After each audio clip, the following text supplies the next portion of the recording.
What if I told you that one of the most important moments of your child's life begins as early as the age of 2?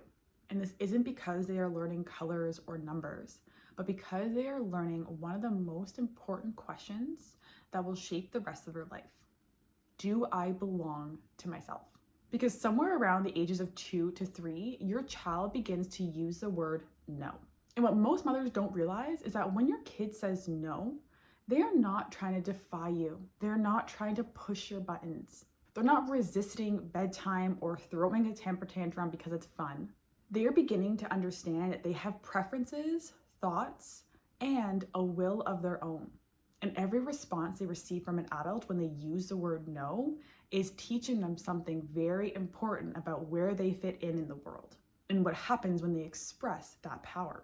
It is during the ages of 2 to 3, when the solar plexus chakra is beginning to develop, that your child will answer the question and instill beliefs around, does my voice matter? Can I trust in what I know is best for me?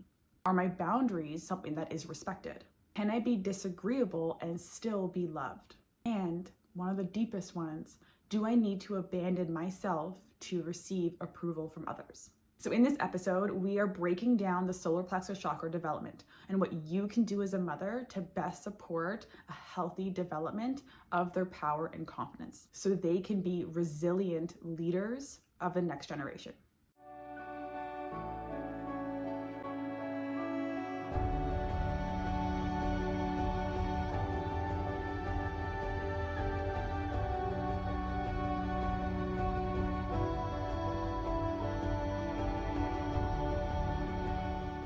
I remember when my daughter went through the terrible 2s, and I received so much information about what was right, what was wrong, how to best reinforce the rules of the household, but nothing touched on the energetics, what your child was actually feeling and instilling within them beneath that no and that defiance. And as a theta healing practitioner and instructor for nearly a decade, working with mothers to uncover those subconscious beliefs that they picked up from childhood, the primary time in which a lack of power, an ability to set boundaries takes place is in this terrible 2 age of 2 to 3.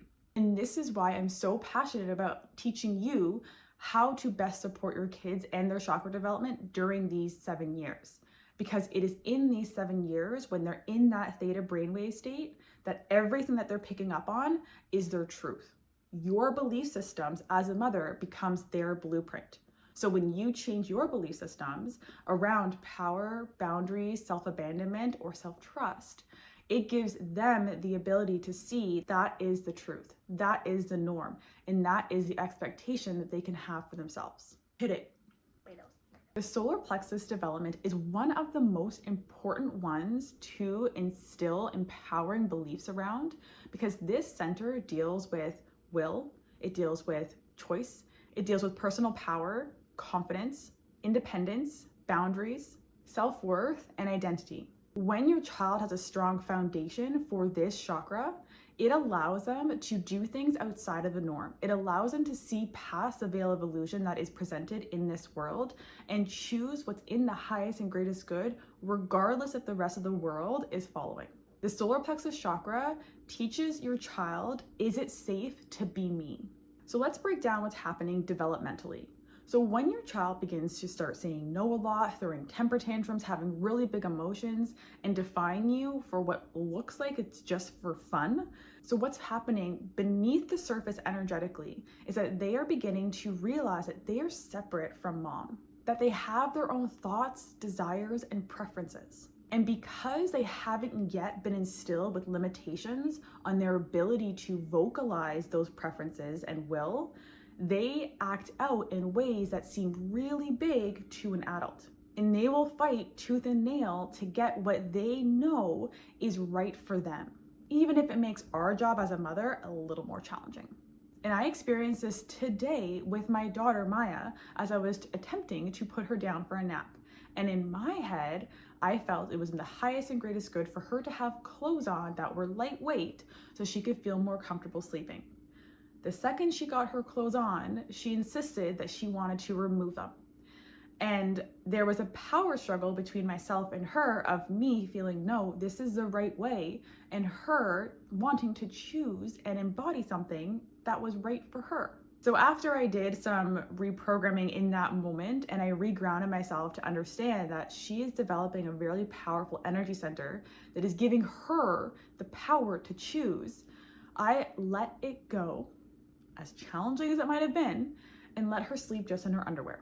Now, here's a really important piece that I want you to know based on this story, is that when our children are developing their chakras, it is actually inviting us as mothers to take a look at the beliefs that are going to be instilled in our child and ask ourselves, do we hold those beliefs? So in the past 2 videos where I covered the root chakra and the sacral chakra, I really want you to think about the ideas of safety and emotions for yourself, and where you feel restricted or limited in a way that is stopping you from embodying the highest and best version of yourself and everything that you desire.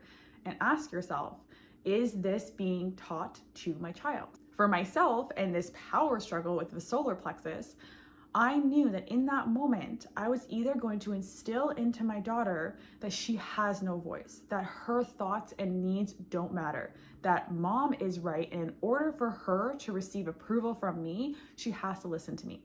And that came from my own inner child wounding of something I picked up from that same age range that told me that my voice didn't matter. So that power struggle that we face with our kids during the solar plexus development years is actually asking us to identify, where in myself do I feel I have no power?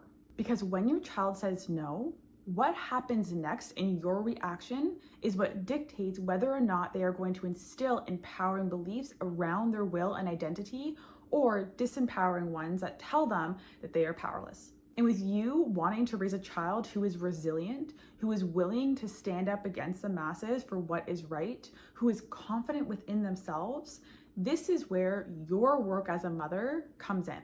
So let's do an audit together. Follow along with the video here on muscle testing to see if you hold on to these beliefs, because this is what your child is asking you to clear. So you are modeling a strong sense of identity, independence, confidence, and boundaries to your kids, so they see that as normal. So here are the beliefs. My needs don't matter. Taking care of myself is selfish. Everyone else comes first. I have to sacrifice myself to be a good mother. Setting boundaries hurts people. My value comes from giving. Now, these are some of the very common belief systems that mothers hold, and it's because of a lack of education and knowledge about the solar plexus development that has caused mothers generations past to continue to instill self-abandonment in their kids, because they lack the self-love to take action, to put themselves first, and to know that their needs matter. But we aren't playing the blame game here. Whatever's happened in the past, that we cannot erase.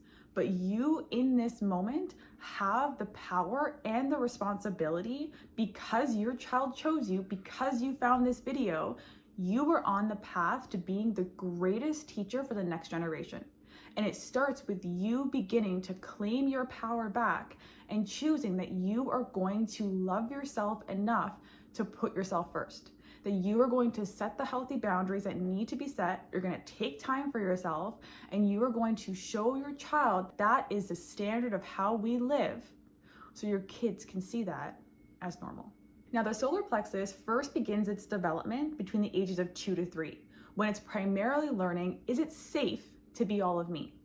However, they also have their own 7-year cycle between the ages of 15 to 21, when the theme of these 7 years is all about confidence, it's about identity, and it's about will. So here are your signs that your child has a healthy solar plexus chakra. They speak up and have their own preferences and feel safe expressing those preferences. They try things out independently, and they freely, without guilt, say no. They make decisions, recover from mistakes effortlessly, and have healthy confidence. And I'll give you an example. There was one day when I was at the park with my daughter, and she was trying to climb up on this jungle gym, and she fell. And all she did was brush herself off, and she starts climbing again.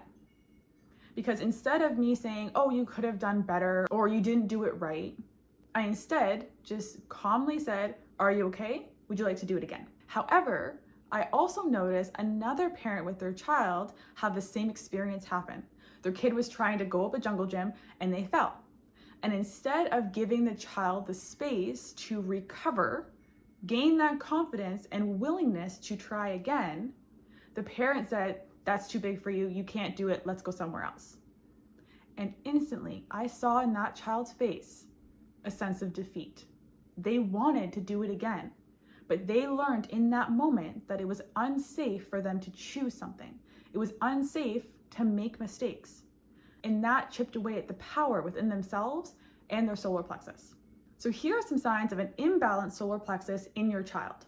There's people pleasing, seeking approval, fear of speaking up, lack of confidence, fear of making mistakes, and difficulty making decisions. They could also be controlling and aggressive if it's overactive. And if you want to know if your kid has an imbalanced chakra, whether it's underactive or overactive for all the 7 primary chakras, then you can download the chakra guide below. Now you may think, oh, my child will grow out of it. It's fine. They're just aggressive during this time.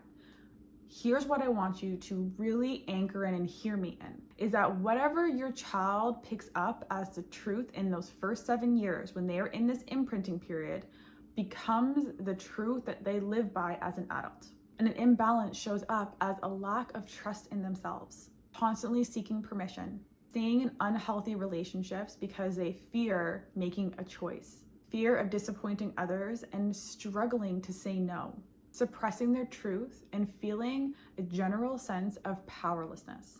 What looks like a child learning autonomy today is a person trusting themselves 20 years from now. And that all is a result of you and your choices to change the beliefs that you have around your power. So here are some of the conscious practices that you can begin to do in addition to that subconscious work to begin changing the belief systems that are expressed through your actions, your thoughts, and your words to support your child's solar plexus chakra. The first basic practice that you can do to balance your child's solar plexus chakra and ensure it's developing in a healthy way is to offer choices. Simply, do you want to wear this outfit or this outfit? Would you like your purple cup or your pink cup? This simple practice supports autonomy. It gives them the ability to decide, what do I actually like? Who am I? And how can I fully express myself in the world? The second really powerful thing you can do, and I've noticed it's become a lot bigger of a conversation recently, and I'm so grateful for it, is giving them autonomy over their body. Instead of telling a child, you have to hug every single relative and say thank you for your birthday gifts, as I experienced when I was a child, it's giving your child the option. Would you like to give this person a hug? Would you like to just give them a high five? Would you like to just have them wave and wave back? This act is huge for sovereignty because there has been very little education and safety tools for our bodies as kids in previous generations. The third thing you can do to begin to support your child's solar plexus chakra in the ages of 2 to 3 and in that 7-year cycle between 15 to 21 is to allow them to try it out. Let them cook with you. Let them cut things. Let them make a mess. It may be slower for you, in which case it may bring up some triggers in you of your belief systems around letting someone else take control. However, it is so powerful for allowing them to build that level of confidence that they are needing to embody to be the leaders of the next generation. And the most important thing that you can do that's going to create the biggest impact for their solar plexus, in addition to yours, is to do the inner work and to dismantle and deprogram yourself from the lies and stories that you were told as a child that you were powerless. And if you want to know the exact beliefs that are most important for you to reprogram for each of the chakras in the first 14 years of your kid's life, then download the Sovereign Child Blueprint. It's all in the description in the first pinned message. Thank you so much for being here, for doing this work, because you are truly raising the next generation to be free.